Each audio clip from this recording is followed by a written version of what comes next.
வணக்கம். நான் ரொம்ப சஃபர் ஆனேன். உடல் ரீதியாக ரொம்ப வீக் ஆகி எனக்கு நிறைய ஆப்ரேஷன் உடம்புல பண்ணியிருக்கனால நான் நார்மலாகவே இல்லாத, யார்கிட்டையும் நின்று பேச முடியாது, கொஞ்ச நேரம் நிற்க முடியாது, கிச்சனில் 10 நிமிஷம் நிற்க முடியாது, சர்வெண்ட் வச்சு தான் வேலையெல்லாம் பார்த்துக்கிறேன். அப்படி இருக்கும்போது ஒருத்தங்க எனக்கு இதை 95 இன்ட்ரடியூஸ் பண்ணி கொஞ்ச நாள் குடித்தேன். நல்ல வித்தியாசம் தெரிஞ்சுது. அப்புறம் அப்படியே நான் அதை ஸ்டாப் பண்ணிட்டேன். இப்போ திரும்பவும் ரொம்ப ஓவர் ப்ளீட் ஆகி யூட்ரஸ் ரிமூவ் பண்ணி, ஸோ உடம்புல இருக்க பிளட்டெல்லாம் போய் ரொம்ப பேசக்கூட முடியாத அளவுக்கு ரொம்ப நான் சஃபர் ஆனப்போ திரும்ப எனக்கு இதோட ஞாபகம் ஒரு ஃப்ரெண்டு மூலமாக சொல்லி திரும்பவும் இப்போ வாங்கி 2 டப்பா தான் குடிச்சிருக்கேன். நான் பழையபடி நல்லாவே ரெக்கவர் ஆகிட்டு வரேன். திரும்ப நான் நார்மலாக இப்போ நடக்கிறேன். என் வீட்டு முத்தத்தை கூட என்னால் இப்போ பெருக்க முடியுது. முந்தி நான் ஒன்றுமே செய்ய மாட்டேன், வெளியே வரமாட்டேன். ஏன்னா கொஞ்ச நேரம் நின்னால் அப்படியே கண்ணெல்லாம் சுற்றும், அப்படியே கை கால் சோர்வாகும். டபக்குன்னு எப்போ பாருங்கள் பிள்ளையார் மாதிரி உட்காந்துக்கிட்டே தான் இருப்பேன்.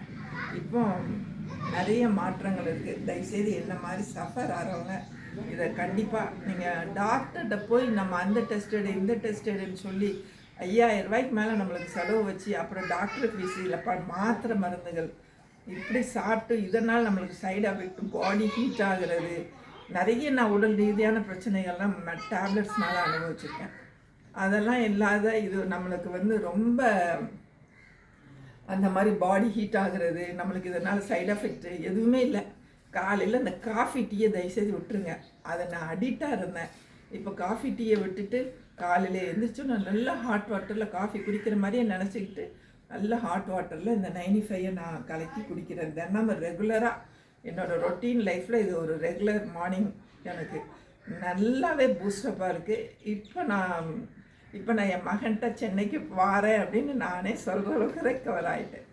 ஸோ தயவுசெய்து என்ன மாதிரி சஃபர் ஆகாமல் யோசிக்காதீங்க. 3000 ஆகுதே அப்படின்னு யோசிக்காதீங்க. நாளைக்கு நமக்கு ரொம்ப ஏதாவது அனிமிக் ஆகி ஹீமோக்ளோபின் இல்லை, ஏன்னா எனக்கு ஹீமோக்ளோபின் இல்லை அப்படின்லாம் சொல்லியிருந்தாங்க. ரொம்ப ஹீமோக்ளோபின் கம்மியாக இருக்குது அப்படின்ட்டு.